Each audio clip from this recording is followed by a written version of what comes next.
So, I've been wanting to do this video for a while, and I decided, fuck it, let's actually do this as a whole-ass video. And that, ladies and gentlemen, is basically, we're going to be talking about, adding a new monster to the Universal Monster Pantheon. Now, of course, there are 8 monsters right now. Technically 9. There's a technical 9 because I don't know if I could... Well, if you want to be really pedantic, there's 10. If you really want to be... Because 2 of them, I don't know if they ever count. But Universal is even half in, half out about them. So we're going to talk... So the core 8.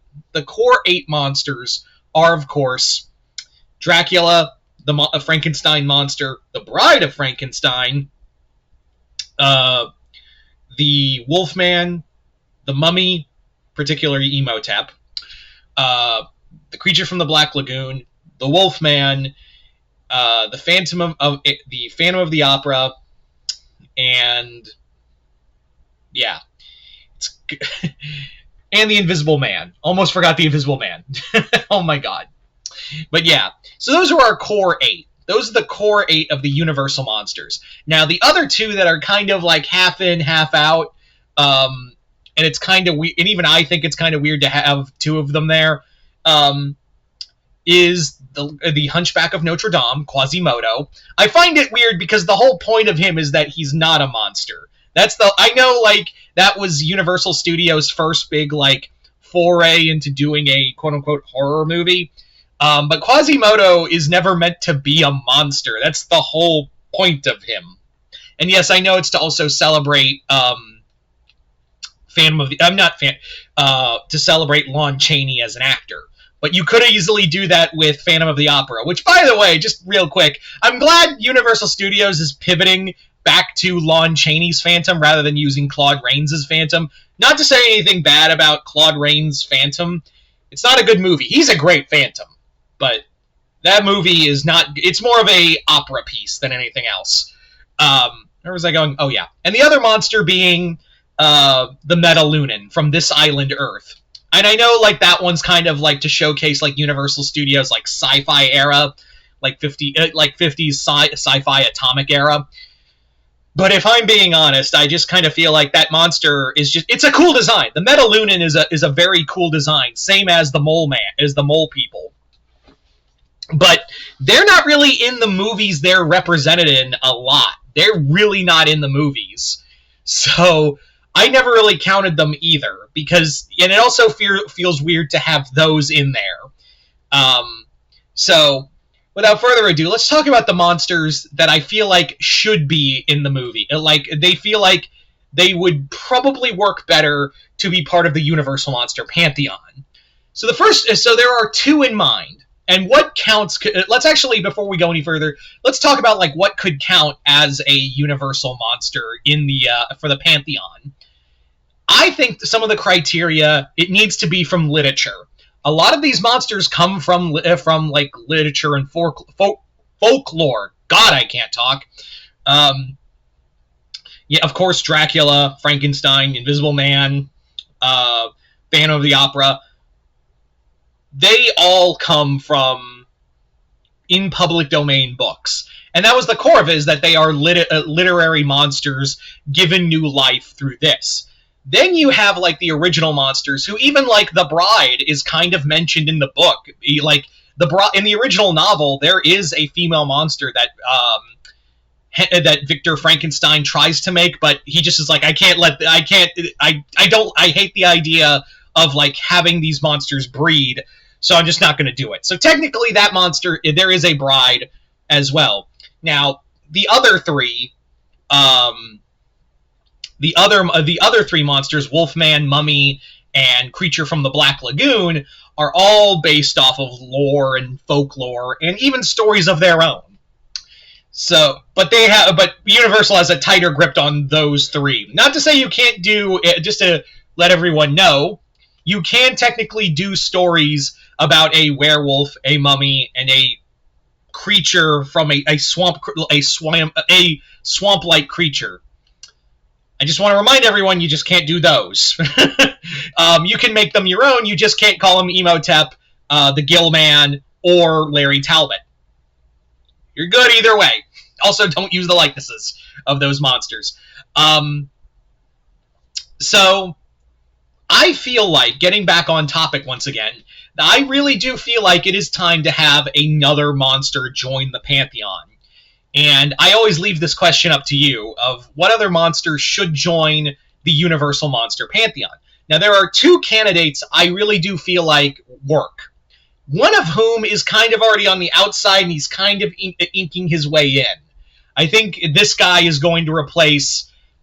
he's kind of on the outside looking in, but I think soon he will be part of the Pantheon. And that being Mr. Hyde. Of course, Mr. Hyde has been featured. There was a Universal Studios Mr. Hyde movie in the silent era. But they don't really talk about that one. I don't know why. I know that movie's in public domain now, but I do feel like they should at least own it. And Universal Studios has never been known to do a Dr. Jekyll and Mr. Hyde thing. They've had a few things here and there, but they never really were known for an adaptation of Dr. Jekyll and Mr. Hyde. It was never part of their repertoire. I think, like, outside of a appearance in Van Helsing and also in an Abbott and Costello movie, and the silent era movie I talked about, there hasn't really been a lot of Mr. Hyde. But we do know, it does feel like now that Mr. Hyde is starting to, like, creep his way into the Universal Monster Pantheon, probably to replace Quasimodo. Now, there is some evidence of that in the parks and in the Universal lore itself. The first being, Mr. Hyde joined the Universal Monsters in Halloween Horror Nights 32. In there, he was part of the Universal Monsters Unmasked, which was this group of monsters that included the Phantom of the Opera, the Invisible Man, and, weirdly enough, the Hunchback of Notre Dame. But Mr. Hyde was in there, and he was featured prominently as a big, hulking, like, almost like ape-like monster, with like drooling out of the mouth. It was a cool design. I really liked it. And it was also interesting because, like, Mr. Hyde had never... Like, the other movies you can make the argument for, yeah, Universal Studios had done movies with those characters. They haven't really done any prominence with Mr. Hyde, so to include Hyde was a pretty... Dr. Jekyll and Mr. Hyde was a pretty smart idea.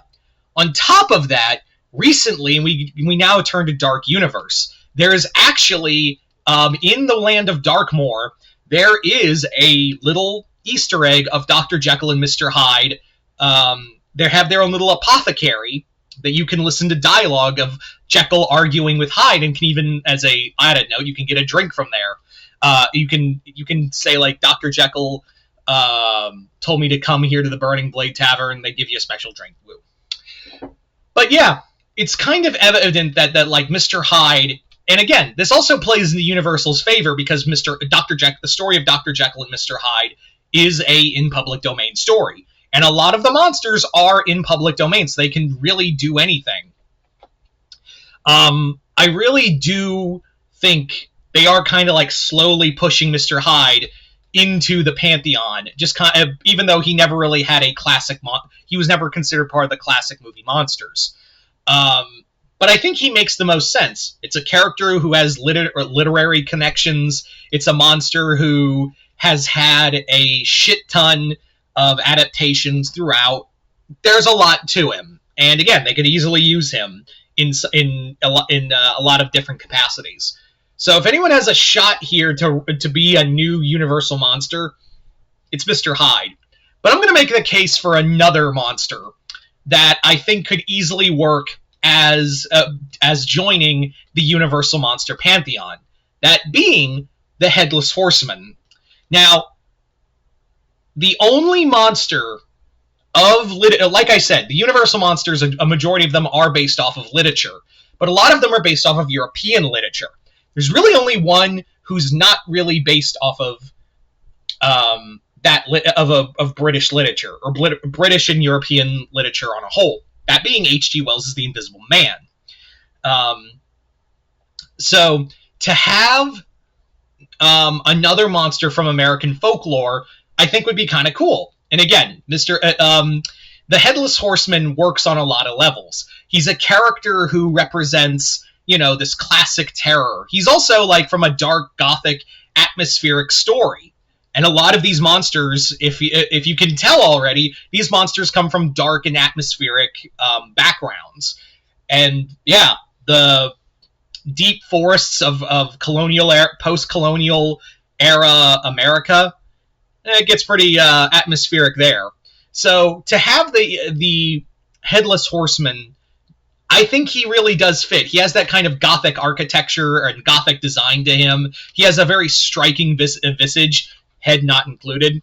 But yeah, I really do think that if you were to add a new monster to the classic monster pantheon, I think Universal should include the Headless Horseman. He has all the criteria checked out to be a solid monster in that group. I think it'd be kind of fun. Anyway, so there you go, guys. What do you guys think? What monster would you add to the Universal Monster, Classic Monster Pantheon, I guess you could call it? Just comment below, let me know. Other than that, hope you all enjoyed this. I'm Mr. Multiverse. I'll see you next time, the Multiverse.